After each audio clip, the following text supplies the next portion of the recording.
Welcome to the deep dive.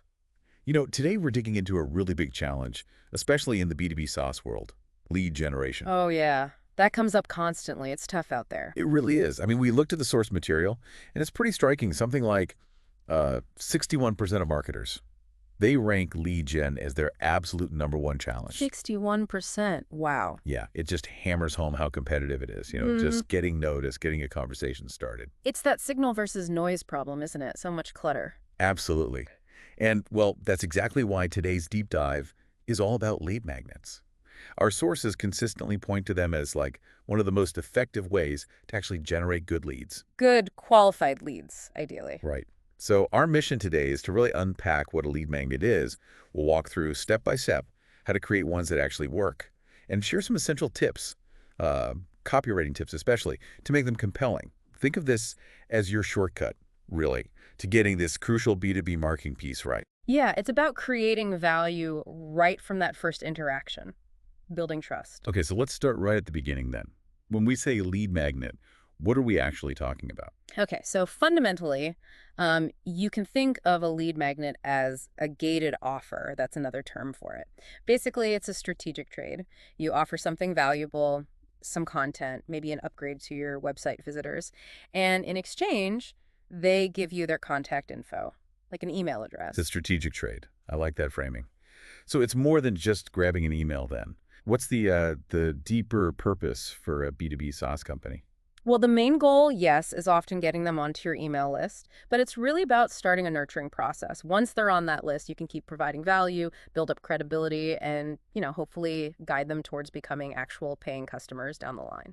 So the mistake is seeing it as just a quick transaction. Exactly. It's the start of a journey, not the end. You've got to earn their attention ongoing. Okay. And what sort of value are we talking about offering here? Our sources mentioned a few types. Yeah, there are quite a few common ones. Things like ebooks, more detailed white papers, checklists are popular, templates too, even mini courses or, webinars. Lots of But options. here's the crucial part, the differentiator. What makes a good lead magnet? It has to be something your target market genuinely finds valuable. Valuable enough that they willingly hand over their contact details for it. It needs to solve a real immediate problem for them, even a small one.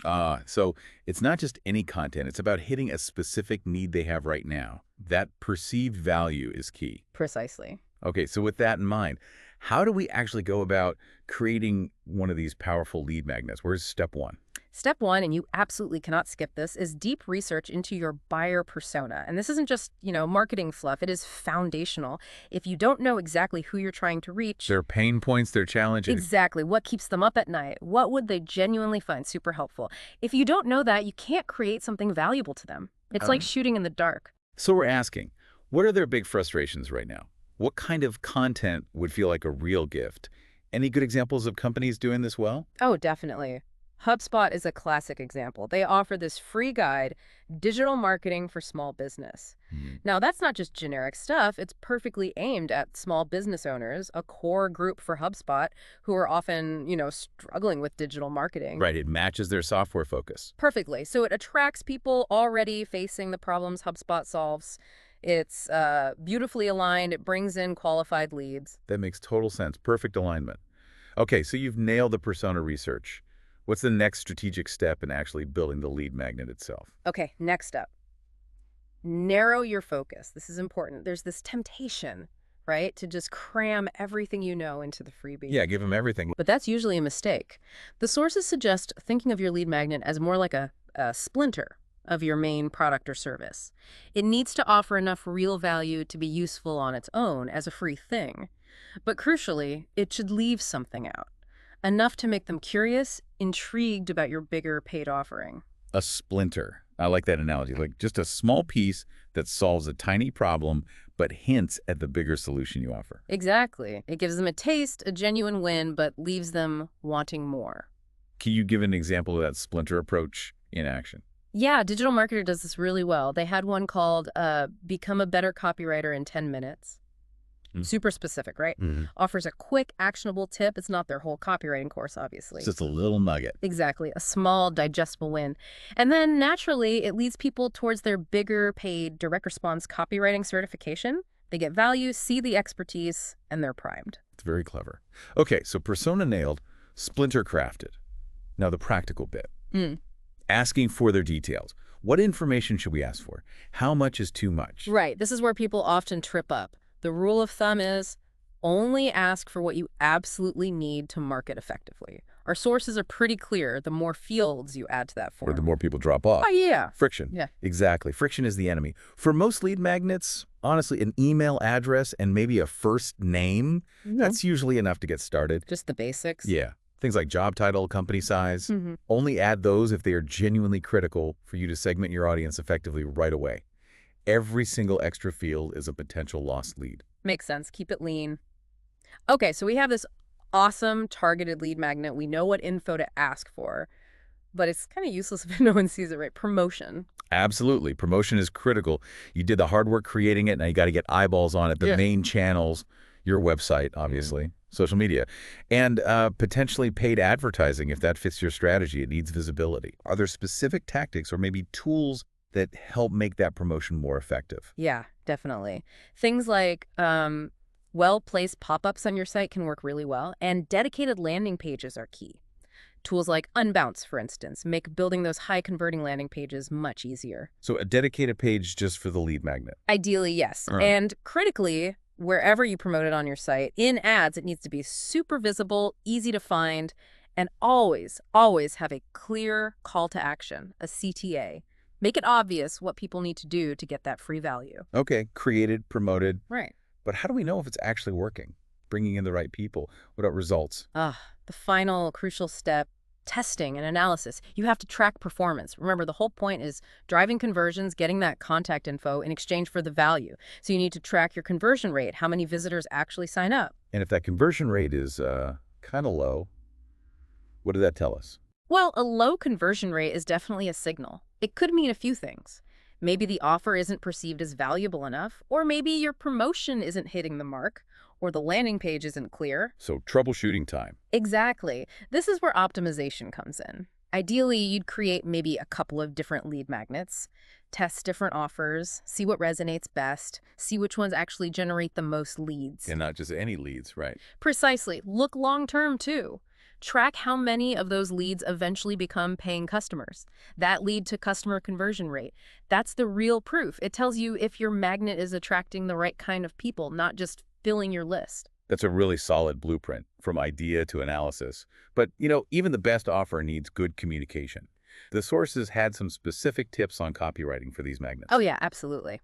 How you write about the lead magnet is huge. It can make or break its success. The copy needs to be clear, concise, and, well, persuasive, and it needs to motivate people to act. So when we're actually writing that copy, what's the number one thing to keep front and center? Benefits. Focus relentlessly on the benefits for the reader. Don't just list features or say what the lead magnet is.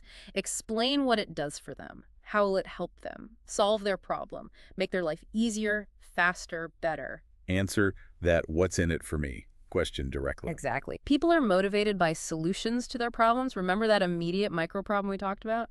Hit that. Got it. Benefits over features. What else makes the writing punchier? Use active voice. It just sounds more direct, more energetic, more persuasive. So instead of saying, our exclusive course will be accessible to you, say something like, you'll get immediate access to our exclusive course. See the difference? Yeah, much stronger. Active, not passive. Yeah. Okay. And what about that all-important first impression, the headline? Headlines are critical. They're the hook. They need to be strong and clearly state the main benefit right away. There are even tools out there, like CoSchedule's Headline Analyzer, that can help you craft headlines that are more likely to get clicked. Interesting. A good headline pulls them in. What about visuals? Does adding an image help? Absolutely. Including a relevant, appealing image makes the whole offer look better. And yeah, usually increases signups, visuals grab attention. Makes sense. And once someone is looking at the content, say, on the landing page or even within the magnet itself, how should we structure it? People skim. Oh, totally. Most people aren't going to read every single word, especially not a free content. You have to accept that. So format it for easy scanning. Use things like clear headings, subheadings, bullet points, maybe numbered lists, short paragraphs. Let them pull out the key info quickly. Exactly. Make it easy for them to see the value without wading through dense text. And the final touch. Something often overlooked but super important. Edit ruthlessly. Proofread everything. Grammar mistakes, spelling errors, they just kill your credibility. You want it to look polished and professional. Tools like Pro Writing Aid or Grammarly can be a huge help here. Don't skip this step. Good advice. Professionalism matters. Okay, so wrapping this all up, it seems really clear from our deep dive that lead magnets are, well, a seriously powerful tool for B2B size. They really are. When done right, they're a fantastic strategic way to grow your email list, yes. But more importantly, to acquire qualified leads by giving real value up front. That focus on high quality, super relevant offers, that's what separates the businesses just collecting emails from those building a pipeline of actual future customers. And one interesting point from the sources was about case studies specifically. They can make really effective lead magnets. Yeah, that's a great point. Case studies work because they offer proof. They don't just tell, they show your product working and delivering results for real clients. Very compelling. So lots to think about there, which kind of brings us to a final thought for you, the listener, to maybe chew on. If the main goal is really attracting those qualified leads, what's one specific, maybe even small, immediate pain point that your ideal customer has right now? A pain point that you could genuinely solve with just a little splinter of what you offer. And thinking about that, how might focusing on solving that one specific immediate need, how might that change your whole approach to lead generation? Something to ponder. That's it for this deep dive. Hopefully you're feeling a bit more clued in and ready to strategize. Until next time.